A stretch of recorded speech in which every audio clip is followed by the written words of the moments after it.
MPO-wise, Ganon Burr won the snooze fest because he's freaking so good. Gannon did the I have a boring take thing. on this. So Gannon won by 5 over Kyle Klein in second, Isaac Robinson in third. There was one moment of drama, hole 5. Yeah. Gannon double bogeyed. He threw his drive, short OB, then threw this drop zone shot, OB, tapped out his double bogey to Luke Taylor's birdie, which cut it to 2. And Isaac Robinson was actually also cutting to 2. But then he went on to just be like, oh, you thought there was going to be drama. There's not. I'm freaking good. This is where I think the field might be in trouble, is because in his interview afterwards, Gannon didn't really seem to care, win or loss. He was excited to defend his title. He was excited to win. But he has his eyes set on, he wants to break the ratings record. Yeah. He's at 1061. Yeah, he's 2 away technically. I think that the field might be in trouble because there's an external factor that they can't control driving Gannon. Yeah. And I think that's why, because in the final round, if you watched, there were several putts that there was no need for Gannon to run putts on elevated baskets from far out, and he's he on was a mission. banging them. He's on a mission for But the dude ratings is thinking about one thing. Yeah, and he's that's playing against the system. I want to be 1063 rated. He's trying to That's beat what the he wants machine. to be. And so at that point, it's a crazy record.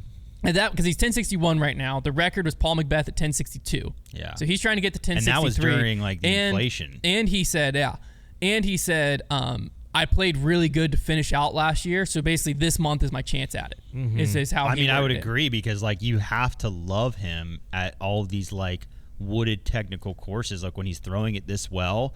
I think this tournament was still really fun in round 3. Round 3 was a banger because you had really fun lead card and then the chase card of just gunners. Yeah. And you had Luke Taylor, AB, and Silas Schultz throwing 100 miles an hour just right down every single gap for a while there until all their wheels kind of. But basically, Luke Taylor's wheels didn't fall off. No, but he was just the furthest one back, so he was just climbing back into it. But basically, round 3 was this whole, especially with Paul, it was just okay, is he going to be the guy that can stick with Gannon? And he got within 1 at one point, and then he fell off. He did what Paul just has been doing, and I thought this tournament was going to be different because his putt was not the problem. It was disgusting. He was putting really well, especially early in this tournament. And circle 2. He was reining them in. It was way more confident, but his throw just got a little bit squirrely, and then I think he just really quickly got defeated, which it's really tough when you're playing against Gannon and you get 4 back and you're like, well, how am I ever going to get these strokes back? Especially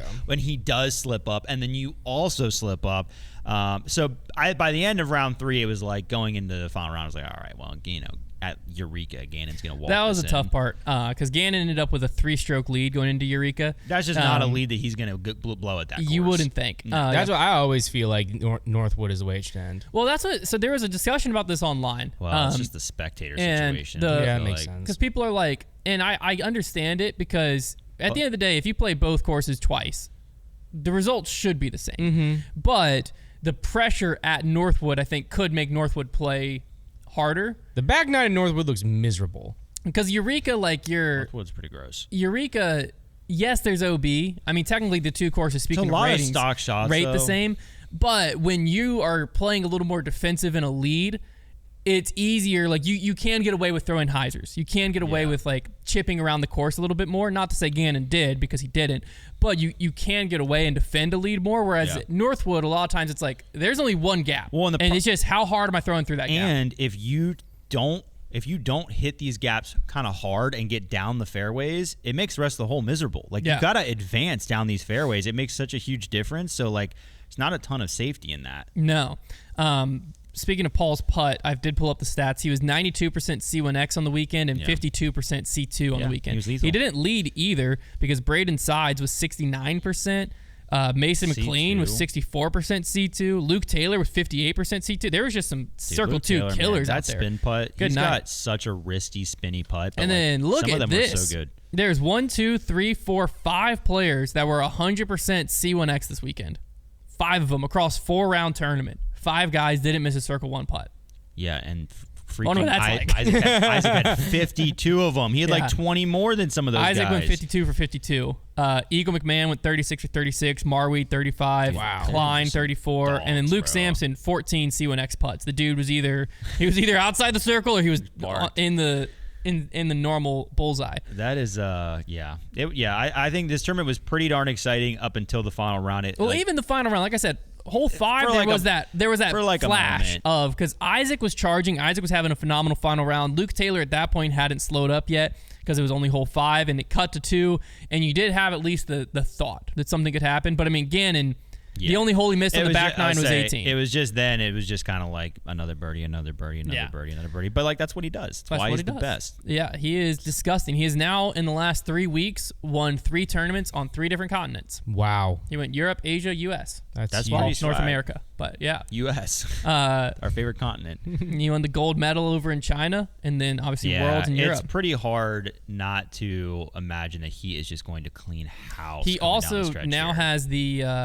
largest Pro Tour point standing in history. He actually had it going into the week, they were saying, but he extended it, winning here. His just points total or lead? Lead. Oh, okay. I was like, lead over the field, because he's at 1946. AB's at 1569.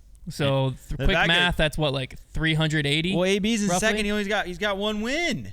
Yeah.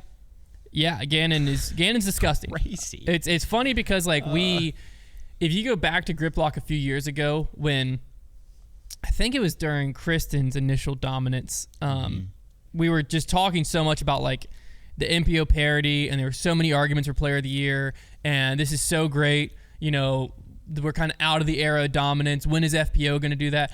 And it just flipped. Now it's just like Ganon Burr's Player of the Year. To be fair, doesn't though, matter. Like Gannon, he didn't have his first win until April. It's not as dominant as last season. And outside of Gannon, there's a ton of unique winners. Yeah, there's a lot of unique winners. It's just Gannon's now won 1, 2, 3, 4, 5 wins, including a major. And like last year he got to 9. But who's to say he doesn't win 3 of the last 4? Did Kristen have like 13 that one year? She might have. I think she had like 13. Kristen's dominance was more like she wasn't finishing off the podium. But no, I mean Gannon is. But Gannon's just disgusting. Gannon he's been. And he's doing it because a lot of people are starting to argue Gannon GOAT. I think his reign needs to last longer before we can discuss that. But where the argument comes from is the era he's doing it in, because he does have. You know, when you had Climo, obviously Climo was in a much earlier era. The game hadn't fully developed. You get into the Paul era, and it really was Paul versus Rick. This era, it's Gannon versus like 20 guys. Like week in and week out. Like field is ridiculous. Luke Taylor was pushing Gannon this weekend. He's in 31st place. You know what I mean? And like Luke Taylor is no slouch at disc golf, but he's not your week in, week out guy. And so you have all these guys where like if someone's hot, they can win a tournament. And so it's just like before Paul, if Rick was off and Paul was slightly off, Paul could still win. He's doing it during a time where you can't predict Gannon the podium. can't be slightly off. Yeah. Like if you're off, you lose. It's basically that's this era of disc golf in MPO. So darn and he's just not off. He's just he's very rarely off. Man. And what sucks is there's a lot of guys who are also disgustingly good at disc golf, like AB, like Isaac Robinson. Heck, Kyle Klein did great this weekend. Calvin's been emerging.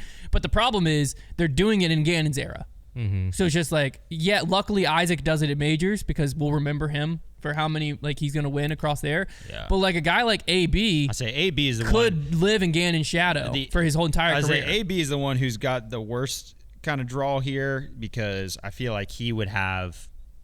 I think a lot of his losses, even like when he finishes like 4th.